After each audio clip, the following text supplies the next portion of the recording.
अस्सलाम वालेकुम everybody and welcome back to my channel. तो पिछले वाले वीडियो में जो पहला वीडियो था इस लोकोमोशन एंड मूवमेंट चैप्टर का, तो उसमें हमने introduction and types of movements देखा था। And in this video we will be dealing with the muscle. हम मसल देखेंगे, मसल के टाइप्स देखेंगे और डिटेल में जो है सिकल्टल मसल देखेंगे, क्योंकि टेक्स्ट में सिकल्टल मसल का ही डिटेल डिस्क्रिप्शन दिया हुआ है। So without wasting our much time let's start our video.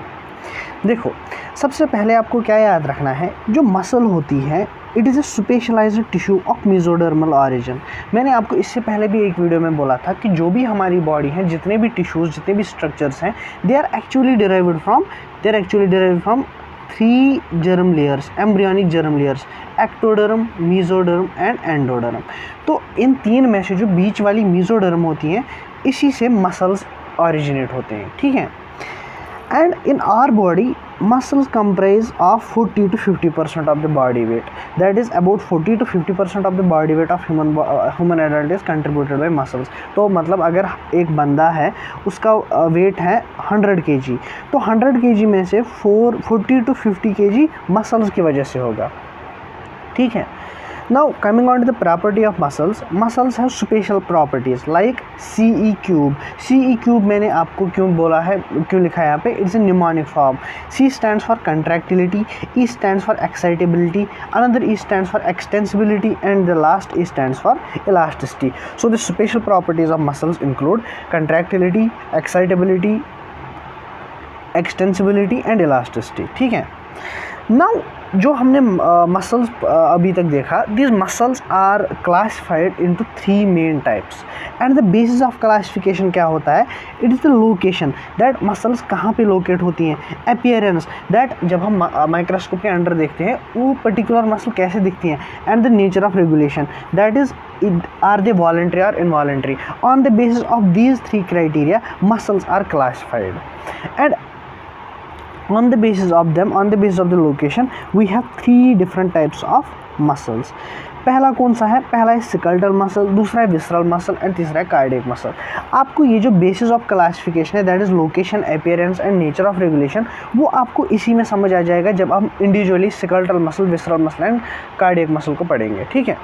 Now first coming on the skeletal muscles are those muscles जो जब हम देखते हैं माइक्रोस्कोप के under, they are striped in appearance and they are therefore called striated.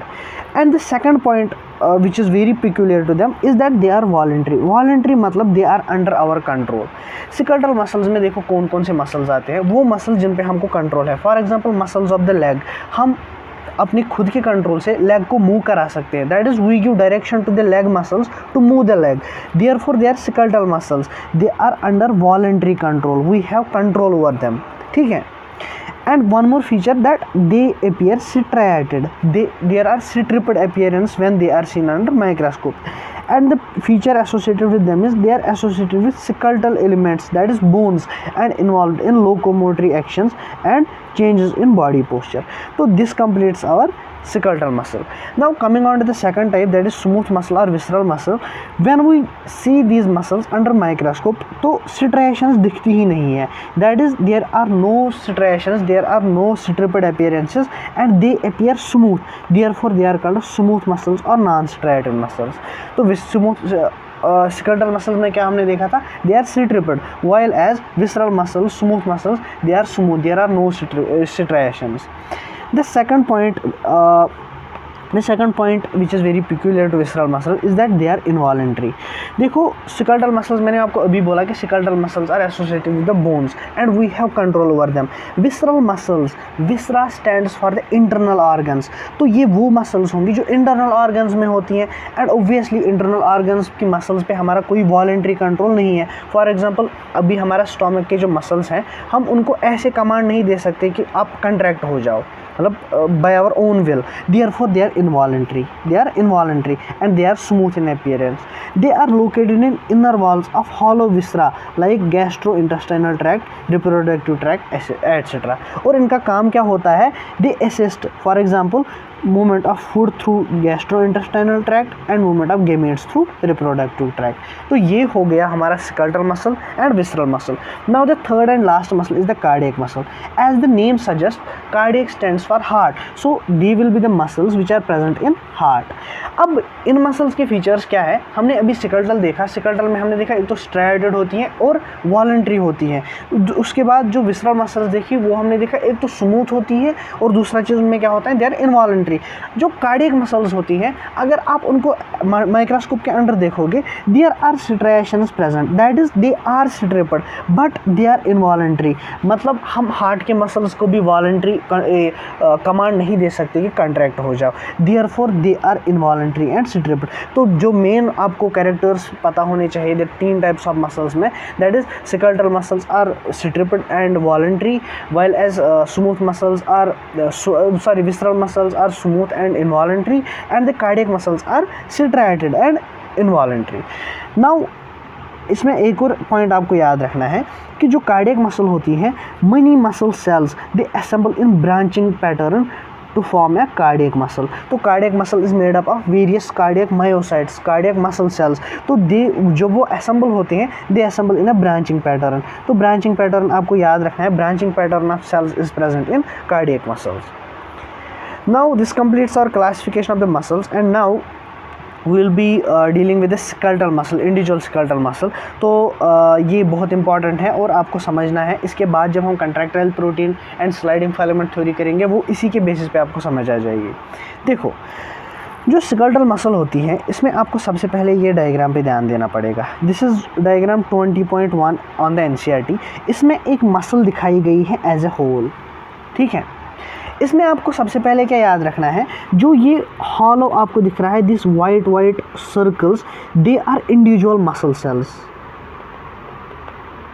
Individual muscle cells, and these are called muscle fibres, muscle fibres. तो ये आपको याद रखना है कि मसल फाइबर क्या होता है, इंडिविजुअल मसल सेल. अगर आप इस डायग्राम में देखोगे, this money muscle fibres they form a bunch, वो असेंबल होते हैं और बनाते हैं ऐसा एक bundle. This bundle is called fascicle. तो हमने अभी तक क्या देखा, individual muscle fibres they assemble and result in a formation of muscle bundle called fascicle, ठीक है. फर्दर मोर मनी फैसिकल्स, देखो इस मसल में आप देख सकते हो money fascicles, fascicle 1, fascicle 2, fascicle 3, fascicle 4, fascicle 5. These many fascicles in turn they combine to form an individual muscle. तो आपको यहाँ पे क्या पता चला, आपको पता चला कि single muscle cell is called muscle fibre. They assemble many muscle cells, they form a group called as fascicle or muscle bundle, and many muscle bundles when combined together they result in a formation of skeletal muscle. पूरी एक muscle बनती है, किन से, muscle bundle से. Muscle bundles in turn कहाँ से बनती है, मसल फाइबर्स से, दैट इज मसल सेल्स से. तो ये आपको पहले याद रखना है इसमें. Now coming on to the first part is that each skeletal muscle cell is called muscle fiber. तो ये हमने अभी डायग्राम में देखा. एंड ये जो मसल फाइबर होता है, ये जो मसल सेल होती है, इसके इसके साइटोप्लाज्म को हमने नाम दिया सार्कोप्लाज्म. इसके सार्कोप्लाज्म, इसका जो प्लाज्मा मेम्ब्रेन है that is called सार्कोलीमा, and endoplasmic reticulum of this muscle fibre that is called sarcoplasmic reticulum. और ये जो सार्कोप्लाज्मिक रेटिकुलम होता है मसल फाइबर का, इसका काम होता है स्टोरेज ऑफ कैल्शियम. तो इसी सार्कोप्लाज्मिक रेटिकुलम से कैल्शियम निकलता है अपॉन एक्साइटेशन, तब जाके जो है कंट्रैक्शन होती है, वो हम आगे देखेंगे. बट यहाँ के लिए आपको क्या याद रखना है, that is sarcoplasmic reticulum, that is the endoplasmic reticulum of muscle fibre stores calcium, ठीक है. नाउ वन मोर पॉइंट जो आपको याद रखना है is that muscle fibre is syncytium. Syncytium क्या होती है, सिंक्साइशियम होगी एक ऐसी सेल जिसमें बहुत से न्यूक्लियस होते हैं, that is the sarcoplasm. Sarcoplasm is the cytoplasm of muscle fibre contains many nucleus. अब आपको क्या याद रखना है यहाँ पे एक और पॉइंट, दैट जो फेसिकल्स होते हैं, जो आपने अभी पढ़ा था मसल बंडल्स होते हैं, they are held together by a common collagenous connective tissue, और उस कनेक्टिव टिश्यू को क्या बोलते हैं, फैसिया, ठीक है. That is fascicles are held together by a common collagenous, that is made up of collagen connective tissue layer called fascia, ठीक है. नाउ मूविंग फॉरवर्ड, हमने अभी तक अब क्या देखा, मसल फाइबर मिलते हैं, बनाते हैं मसल बंडल मिलती हैं और बनाते हैं इंडिविजुअल मसल। अब ये जो मसल फाइबर होती हैं, that is each muscle cell, that is this part, ये एक muscle cell, it is characterised by presence of large number of parallelly arranged filaments in sarcoplasm called myofilaments और myofibrils। तो आपको फर्दर क्या आप देखना है, जो अब ये इंडिविजुअल मसल सेल थी इसके अंदर भी होती है, it is itself made up of what, parallelly arranged filaments called as myofilaments और myofibrils।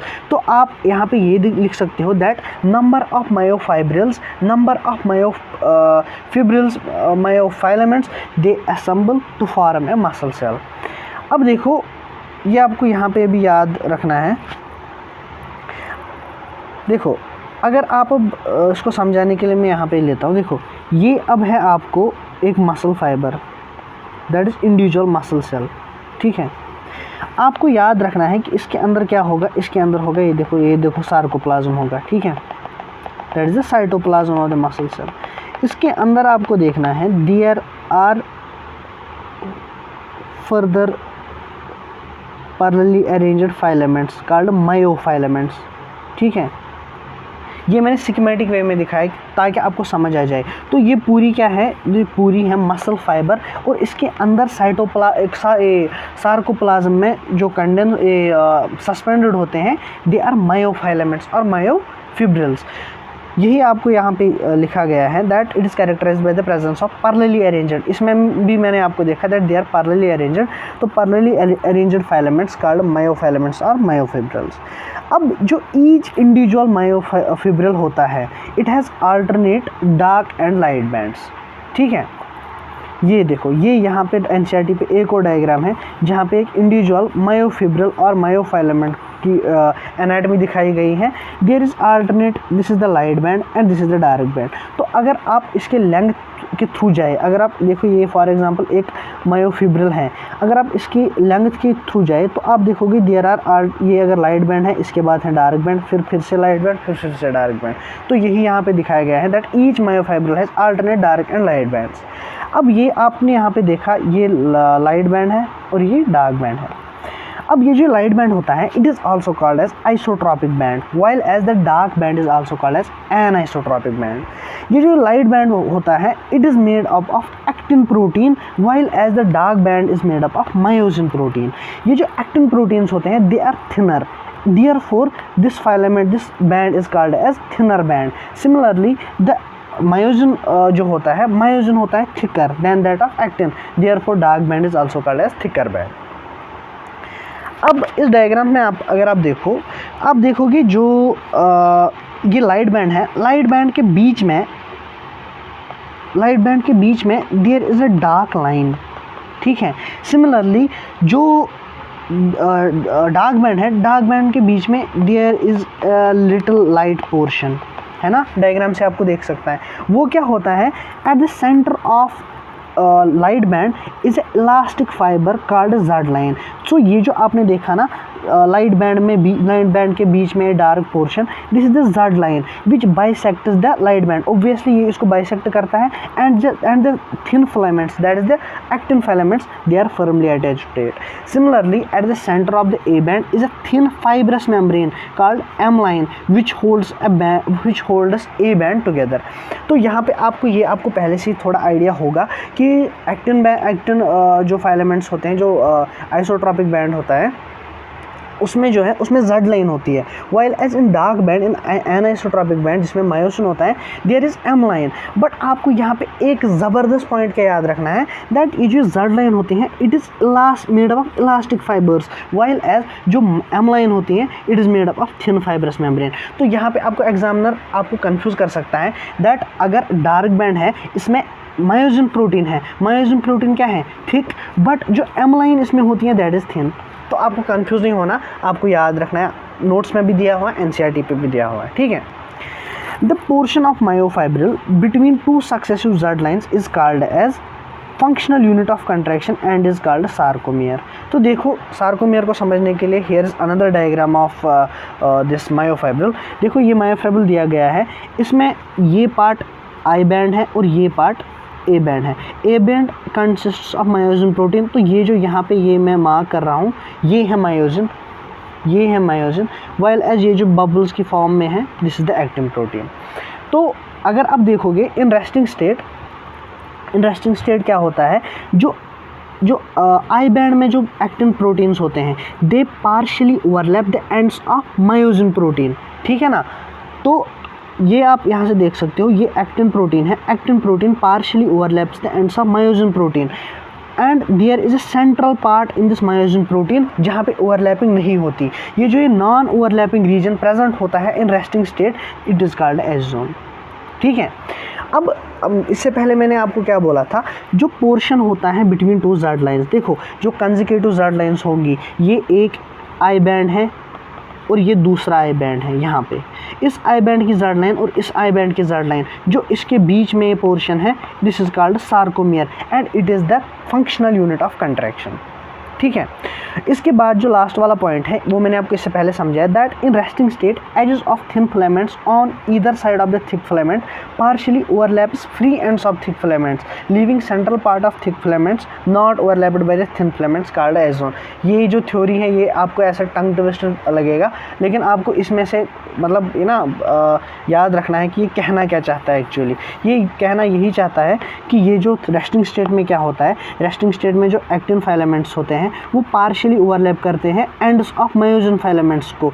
तो उसकी वजह से क्या होगा, पार्शियल ओवरलैपिंग की वजह से क्या होगा, सेंट्रल पार्ट जो मायोसिन फिलामेंट्स का होगा वो ओवरलैप नहीं होगा। तो ये नॉन ओवरलैप्ड पार्ट को हम जेड जोन, एस जोन बोलते हैं। क्या बोलते हैं? S zone. अब आपने देखा कि जो स्केलेटल मसल होती हैं, there is distribution pattern of actin and myosin, that is there is alternatively throughout the length of the myofibril a rod-like structure parallel to each other and also to the longitudinal axis of the myofibril. This accounts for the striated appearance. तो आपने देखा striated appearance क्यों होती है skeletal muscles की, क्योंकि there is alternate arrangement of thick and thin filaments, therefore striated appearance इसी की वजह से होती है, due to the arrangement of the special arrangement of actin and myosin protein। तो ये आपको समझ आ गया होगा और वीडियो थोड़ी बड़ी बनी बिकॉज मैंने ही सोचा कि छोटे मतलब एक ही वीडियो में दोनों टॉपिक्स आ जाए। तो इसको एक बार और गो थ्रू करना और नोट्स के थ्रू जाना, फिर एनसीईआरटी पे भी एक रीडिंग मारना, तो ये आपको समझ आ जाएगा। आई होप आपको समझ आ गया होगा। So keep on sharing this video to your friends जो 11th में है, जो नीट की प्रिपरेशन कर रहे हैं, and like always the notes will be given in the description. So subscribe the channel and share this video, support our cause to complete this NCERT decoding series। I hope आपको समझ आ गया होगा। Study hard। अल्लाह हाफिज़। So अस्सलाम वालेकुम everyone.